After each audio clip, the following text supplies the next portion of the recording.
परम सन्मानयोग गुरु गुरु खालसा साध संगत जी, वाहिगुरु जी का खालसा वाहिगुरु जी की फतेह। छेवें पातशाह धन श्री गुरु हरगोबिंद साहिब जी महाराज संगतां नूं प्रतिदिन दर्शन दे के बचन विलास करके ते कथा कीर्तन राही निहाल कर रहे सन। दूरों दूरों आके संगतां कथा कीर्तन विच हाज़री भरदियां सन ते पंगत विच बैठ के लंगर छकदियां सन। श्री गुरु हरगोबिंद साहिब जी की देख रेख विच सिंह सूरमे फिर तलवारां दी धार परखण विच रुझ जांदे सन। किसे अगे नीवें होना हुण ओह नहीं जाणदे सन। धर्म युद्ध की लड़ाई विच शहीद होना ओह अपनी शान समझदे सन। बाबा गुरदित्ता जी छेवें पातशाह जी दे सपुत्र सन ते कीरतपुर साहब विच रहिंदे सन। बाबा बुढ़ा जी भी सच्चे पातशाह धन श्री गुरु हरगोबिंद साहब जी दे पास रहिंदे हुंदे सन, जिन्हां ने श्री गुरु नानक देव जी तो लैके छेवें पातशाह श्री गुरु हरगोबिंद साहब जी दे दर्शन कीते सन। उन्हां दे हत्थ नाल जिस नूं भी तिलक लगदा सी ਉਹ ਸਾਰਿਆਂ ਦਾ ਸ਼੍ਰੋਮਣੀ ਗੁਰੂ ਬਣ ਜਾਂਦਾ ਸੀ। ਗੁਰੂ ਜੀ ਬਾਬਾ ਬੁੱਢਾ ਜੀ ਨੂੰ ਬਹੁਤ ਆਦਰ ਤੇ ਸਤਿਕਾਰ ਦਿੰਦੇ ਸਨ। ਸ਼੍ਰੀ ਗੁਰੂ ਹਰਗੋਬਿੰਦ ਸਾਹਿਬ ਜੀ ਸਭ ਪ੍ਰਕਾਰ ਦੇ ਸੁੱਖਾਂ ਦੀ ਸਿਰਜਣਾ ਕਰਦੇ ਹਨ। ਸ਼੍ਰੀ ਹਰਗੋਬਿੰਦ ਜੀ ਨਗਰ ਵਿੱਚ ਵਿਰਾਜਦੇ ਹਨ। ਦੇਸ਼ਾਂ ਵਿਦੇਸ਼ਾਂ ਵਿੱਚੋਂ ਸੰਗਤ ਆਉਂਦੀ ਹੈ ਤੇ ਅਨੇਕਾਂ ਉਪਹਾਰ ਅਰਪਣ ਕਰਦੀ ਹੈ। ਆਪਣੀਆਂ ਆਪਣੀਆਂ ਮਨੋਕਾਮਨਾਵਾਂ ਪਾ ਕੇ ਚਲੇ ਜਾਂਦੇ ਹਨ ਤੇ ਜਿੱਥੇ ਕਿੱਥੇ ਗੁਰੂ ਜੀ ਸ੍ਰੇਸ਼ਟ ਜਸ ਦਾ ਉਚਾਰਨ ਕਰਦੇ ਹਨ। ਇੱਕ ਆਉਂਦਾ ਹੈ, ਇੱਕ ਘਰ ਨੂੰ ਚਲੇ ਜਾਂਦਾ ਹੈ। ਗੁਰੂ ਜੀ ਦੇ ਸਰਦ ਰੁੱਤ ਦੇ ਚੰਦਰਮਾ ਵਰਗੇ ਮੁਖੜੇ ਨੂੰ ਵੇਖਦੇ ਹਨ। ਇੱਕ ਦਿਨ ਗੁਰੂ ਜੀ ਸ਼ਿਕਾਰ ਖੇਡਣ ਗਏ। ਆਪਣੇ ਨਾਲ ਉਹ ਜ਼ੁਰਰੇ, ਬਾਜ਼ ਅਤੇ ਮਨੁੱਖਾਂ ਨੂੰ ਨਾਲ ਲੈ ਕੇ ਗਏ। ਚੀਤੇ ਤੇ ਬਹੁਤ ਕੁੱਤੇ ਵੀ ਨਾਲ ਲੈ ਕੇ ਗਏ। ਵੱਡੇ ਸੰਘਣੇ ਜੰਗਲ ਵਿੱਚ ਫਿਰਨ ਲੱਗ ਪਏ। ਬਹੁਤ ਸੂਰਬੀਰ ਗੁਰੂ ਜੀ ਦੇ ਨਾਲ ਘੋੜਿਆਂ ਉੱਪਰ ਚੜ੍ਹੇ ਹੋਏ ਸਨ।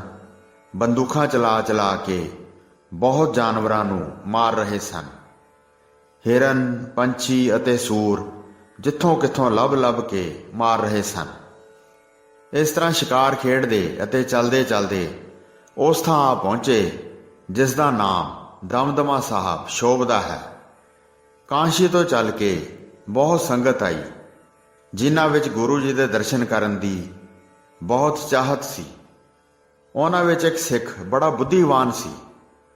ਗੁਰੂ ਜੀ ਦੇ ਦਰਸ਼ਨਾਂ ਦੀ ਉਸ ਦੇ ਮਨ ਵਿੱਚ ਬਹੁਤ ਚਾਹ ਸੀ।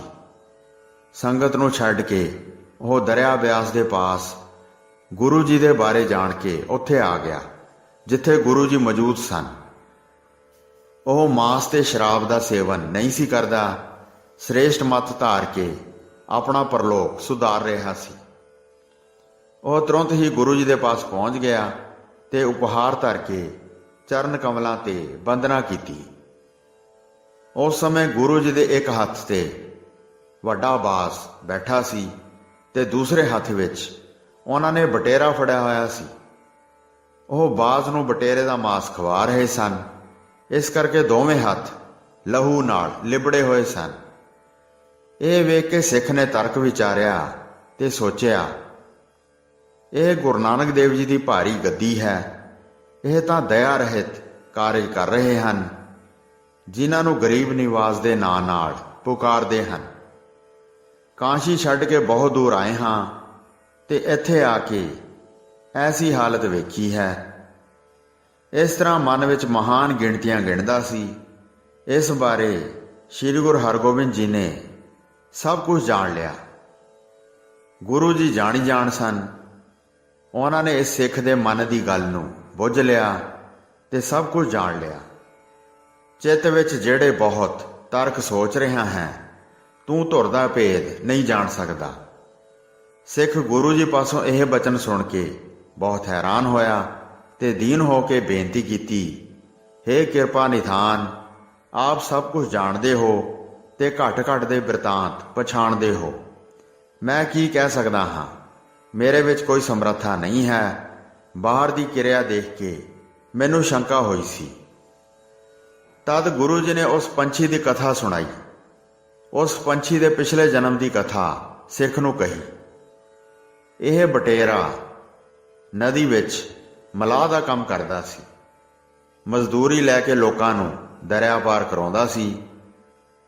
चौथे सतगुरु श्री गुरु रामदास जी के पास यह बास एक सिख शरीर सी।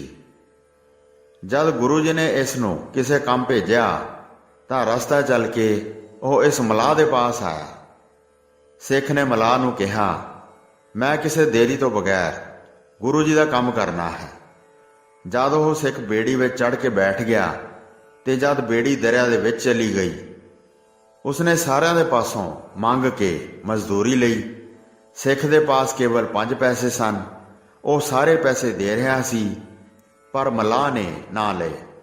गुस्से ਵਿੱਚ आ के उसने उस सिख नूं बहुत झिड़किया। तुरकां ने बहुत टैक्स लाया है, इस नालों चौगुणा दिओ ते जाओ। यह सुन के सिख ने बहुत बेनती की, कहा कि हुण मेरे पास कुछ नहीं बचा, मैं गुरु जी के काम वास्ते पार जाना है, ये पैसे लै लो ते झगड़ा ना करो। सिख ने बहुत मिहनतां कीतियां ते मूर्ख ने कोई गल ना मन्नी ते करड़े हत्थां नाल उस सिख नूं फड़ लिया ते सारे जोर नाल सिख नूं धक्का दे दिता ते निर्दयी हो के नदी विच सुट दिता। सिख बड़े गुस्से विच आके इस तरह चाहुंदा सी कि एक बार इस तरह तेरा मांस वढ वढ के खावां। उसने ना गुरु जी का आदर रखिया ते ना ही उस उत्ते दया की। सिख ने इस तरह सोचदे ने प्राण छड़ दिते। सिख दी आत्मा ने बाज का शरीर पाया। कुदरती यह बाज साडे हाथ ते आ गया है। मलाह मार के यह बटेरा बन गया। ये हुण पिछले जन्म का बदला लवेगा, फिर यह दोवें शरीर छड़ जाणगे। होर जन्म धारन दी इन्हां नूं हुण लोड़ नहीं। इस तरह कह के दोवें शरीर छड़ गए। आकाश विच कुछ प्रकाश होया, जिसनूं कांशी वाला सिख वेखण लगा। गुरु जी दे हथ लग गए। 2 विमान आए ते दोवें बड़ा सुख पा के बैकुंठ नूं चले गए। तद सिख ने हाथ जोड़ के पुछया, आकाश वाले पासे कैसा प्रकाश होया है? इन्हां दे मरण उत्ते तुरंत बाद रोशनी हुई है ते पलक झमकण विच हट गया है। सतगुरु जी ने कहा, ये बैकुंठां नूं चले गए हैं। जिहड़ा प्रकाश प्रगट होया है वह विमानां ने कीता है। ये सुन सुन के हाथ जोड़ के बंदना करके वह सिख सारा चरित्र वेख के चला गया। तद जाके संगतां नूं मिलिया ते सारा प्रसंग उन्हां नूं जाके सुनाया। वो शरधा धर के बहुत हैरान होए ते फिर सारे सिख दर्शनां वास्ते आए। इस तरह सतगुरु जी अपने स्थान ते आए ते वड्डा दीवान ला के बैठ गए। रबाबी शब्द गाउण लगे। गुरु जी दे चरनां नाल प्रेम करन वाले सिख कीर्तन सुन रहे सन। संगत जेड़े जेड़े उपहार लैके आई सी ओह लैके गुरु जी दे पास आई ते गुरु जी दे अगे धर धर के वंदना करदी सी ते दर्शन कर करके उस समय प्रसन्न हो रही सी। सतगुरु जी दया दृष्टि नाल वेखदे हन। संगत जेड़ियां कामनावां रख के गुरु जी दे पास आउंदी है, गुरु जी उन्हां नूं पूरीआं करदे हन। सारिआं नूं सुख शांत पुछ के सन्मानदे हन। बैठ के अत आनंद माणदे हन।